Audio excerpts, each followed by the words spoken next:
Sabi ni Jesus na mahal, dalhin niyo ang aking pasan, kaamuan ko'y tularan.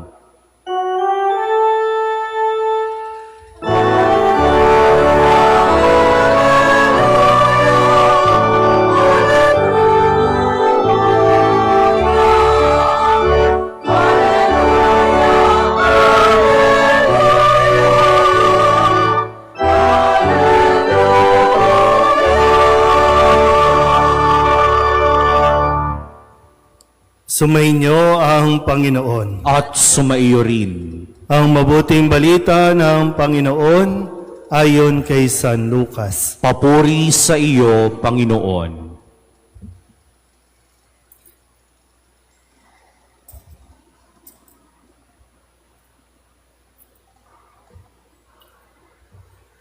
Isang araw ng pamamahinga, si Jesus ay inanyayahang kumain sa bahay ng isang pinuno ng mga Pariseyo at binabantayan nilang mabuti ang kanyang mga kilos. Napansin ni Jesus na ang pinipili ng mga inanyayahan ay ang mga upuang nakalaan sa mga piling panauhin. Kaya't sinabi niya ang talinghagang ito, "Kapag inanyayahan ka ninuman sa isang kasalan, huwag mong pipiliin ang tanging upuan. Baka may inanyayahang lalong tanyag kaysa iyo. At lalapit ang nag-anyaya sa inyong dalawa at sasabihin sa iyo, maaari bang ibigay ninyo ang upuang iyan sa taong ito? Sa gayoy, mapapahiya ka. At doon malalagay sa pinakaabang upuan. Ang mabuti, kapag naanyayahan ka, doon ka maupo sa pinakaabang upuan sapagkat paglapit ng nag-anyaya sa iyo ay kanyang sasabihin, kaibigan, dini ka sa kabisera. Sa gayon, nabigyan ka ng malaking karangalan sa harapan ng mga panauhin. Sapagkat ang nagpapakataas ay ibababa at ang nagpapakababa ay itataas. Sinabi naman ni Jesus sa nag-anyaya sa kanya, kapag naghahanda ka, huwag ang mga kaibigan mo, mga kapatid, mga kamag-anak o mayayamang kapitbahay ang aanyayahan mo, sapagkat aanyayahan ka rin nila, at sa gayoy, nagantihan ka. Kaya kung ikaw ay naghahanda ng isang malaking salo-salo, ang mga pulubi, mga pingkaw, mga pilay, at mga bulag ang anyayahan mo. Hindi sila makagaganti sa iyo, at sa gayoy, magiging mapalad ka. Gagantihan ka ng Diyos sa muling pagkabuhay ng mga banal. Ang mabuting balita ng Panginoon. Pinupuri ka namin, Panginoong Hesukristo. Isang magandang umaga po sa inyong lahat. Palapakan natin ang Panginoon.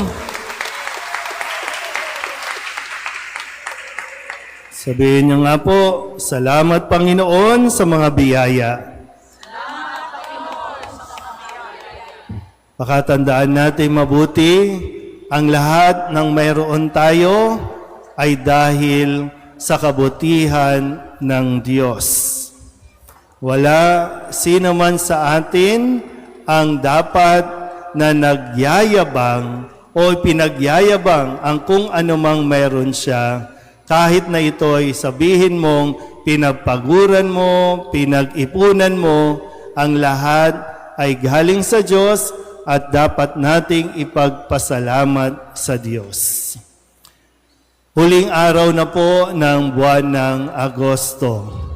Bukas, o mamayang madaling araw, maririnig niyo na po si Mariah Carey, nababati sa inyo, si Jose Marichan, at kapag narinig niyo yan, baka naman malungkot na naman kayo, na para bang ang buwan ng Setyembre ay simula ng problema, at sasabihin natin, naku, Setyembre na, Berna. ay dapat mas maging buhay ka kasi September na. Lalong-lalo pa kailangan na nating malampasan ang mga nangyari, ang mga nagdaan nitong buwan ng Agosto. Nakakalungkot man, pero marami din tayong dapat matutunan sa buwan ng Agosto kahit na napakarami nating kayabangang pinairal sa buwan ng Agosto. Kamusta ba? Ano, okay ka ba? Gusto nyo pa bang yumaman? Gusto nyo rin bang yumaman? Okay. Okay lang naman. Gusto nyo yumaman, okay lang naman yun. Pero, huwag kang yumabang. Mahirap kasi yung nababago at binabago tayo sa mali at pangit na pag-uugali habang tayo ay umaasenso sa buhay. Kaya nga, kung narinig po ninyo sa unang pagbasa sa aklat ni Sirach, di ba ang sabi, habang dumadakila ka, habang dinadakila ka, lalo ka dapat na nagpapakumbaba. Sabihin nyo nga yung katabi ninyo, huwag kang mayabang. Di ba? Meron na. Kung may pagyayabang, low profile ka lang. Di ba? Kailangan mo ba talagang ipangalandakan? Kailangan mo ba talagang i-flaunt yan at ipang-inggit? Ano bang purpose mo? Anong nakukuha mo sa pagyayabang ng kung anong meron ka? Ipinagyayabang mo na mayaman ka. Pinagyayabang mo, marami ka ng ari-arian. Pero pag nilalapitan ka ng, hinihingan ka ng tulong, ayaw mo magbigay.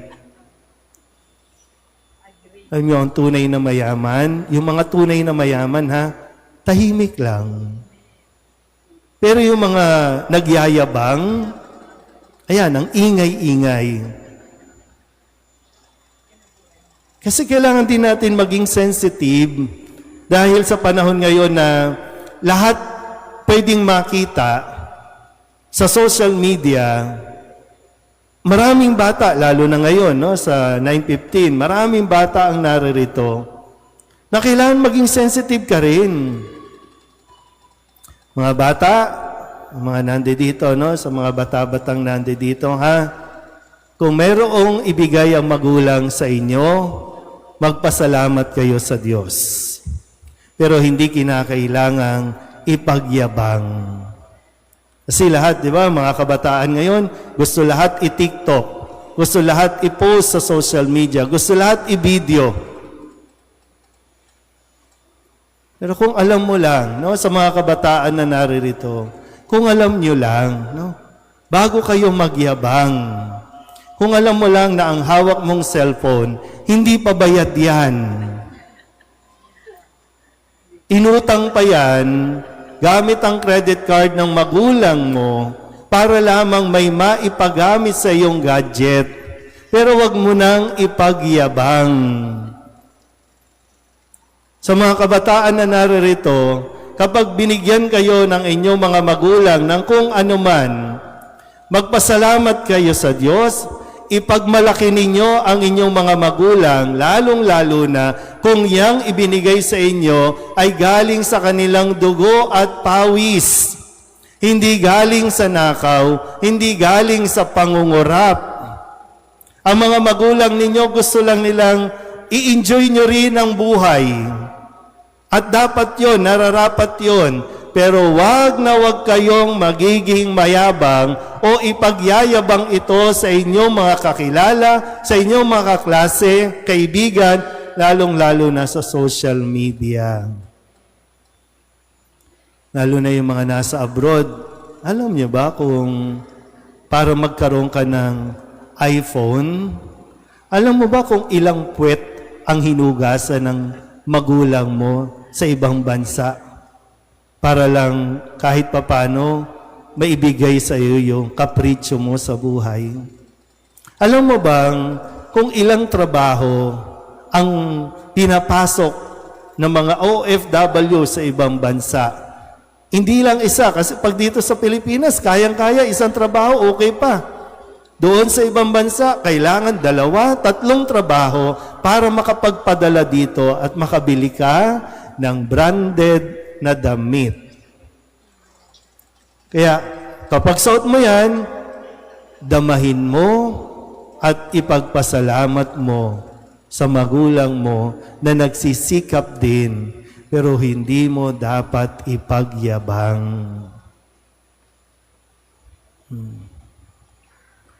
Mga magulang, turuan nyo na maging mapagkumbaba ang inyong mga anak.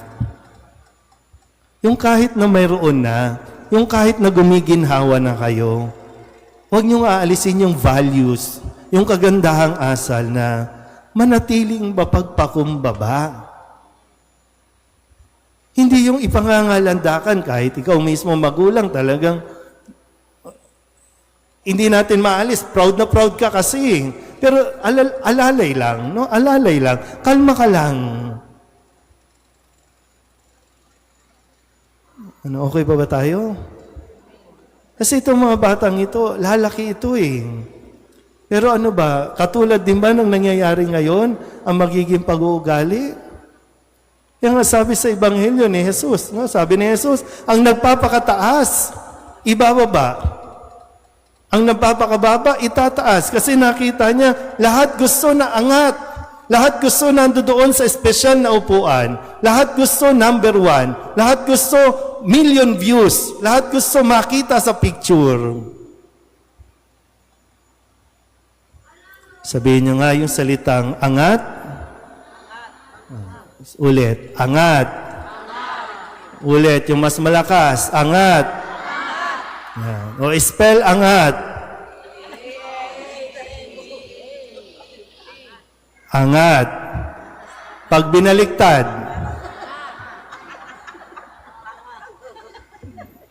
ang dami ng mukhang tanga sa paligid. Sabihin nyo nga yung katabi ninyo, huwag kang angat. Ang dami ng mukhang tanga sa atin, sa mga pinaggagawa natin, sa kagustuhan lang nating laging number 1, laging top, laging sikat, laging napapansin. Ang dami na sa atin ganyan ang nagiging pag-uugali. Nakakadismaya lang, no? Kahit mga nakabarong na. Pero pag pinakikinggan mo, parang mukhang tanga. Mga nakapag-aral naman, pero pag nag-uusap-usap, parang mga tanga. Naghihirap din, pero mo minsan, naghirap kang makapasa sa board exam para maging engineer. Pero simpleng lubak, hindi maayos-ayos.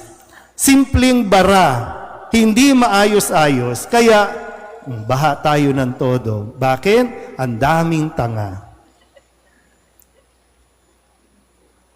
Kahit tayo, di ba? Kahit nga tayo, di ba? Alam mo ng tanga, binoto mo pa, o di mas tanga ka. Di ba? Ano, lahat tayo, gano'n na lang. Normal na lang ba? Gawin na natin normal. Magtanga-tangahan. Walang gamot sa taong tanga. Lalong-lalo na mga nagtatanga-tangahan. Sayang naman pinag-aaral natin itong mga batang ito. Tapos yung mga basic values, hindi natin maituro. Dahil lamang sa kagustuhan natin na dapat maraming pera, dapat may posisyon, dapat may kapangyarihan. Kaya di bali na. Minsan po, no? Alam nyo, okay lang. Tingnan nyo nga yung mga katabi ninyo. Tingnan nyo nga. Okay lang naman yung suot niyan. Okay lang. Hindi ka na kailangan branded. Pero kung meron kang signature shirt o signature bag, okay lang. Kung meron ka. Pero okay lang din naman yan.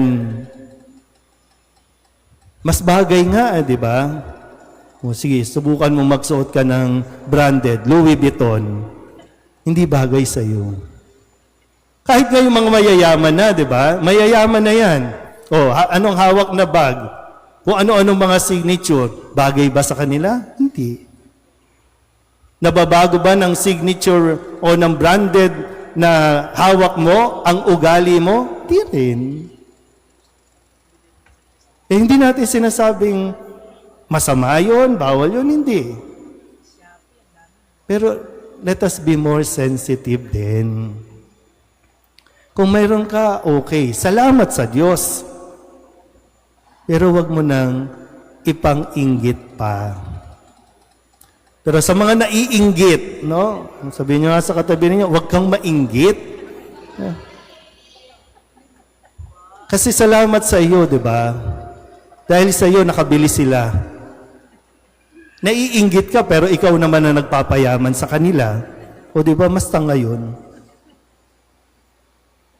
Iwasan mo yan. Dahil sa iyo, maayos ang buhay nila, nakakakain sila, dahil sa iyo. Pero huwag kang mainggit. Be proud ka din sa sarili mo. Salamat kasi inaisasakay ko sila sa eroplano. Salamat kasi natutulungan ko silang mabili ang kanilang gusto. Dahil sa atin. Kaya nawa, no? Yung aral na ibinibigay ni Jesus sa atin, nawa maipasa din natin, ha? Sikapin natin na maibigay yung pundasyon ng kababaang loob. Mga bata, tandaan niyo mabuti, ha? Pinag-aaral kayo para mas maging mabuting tao kayo.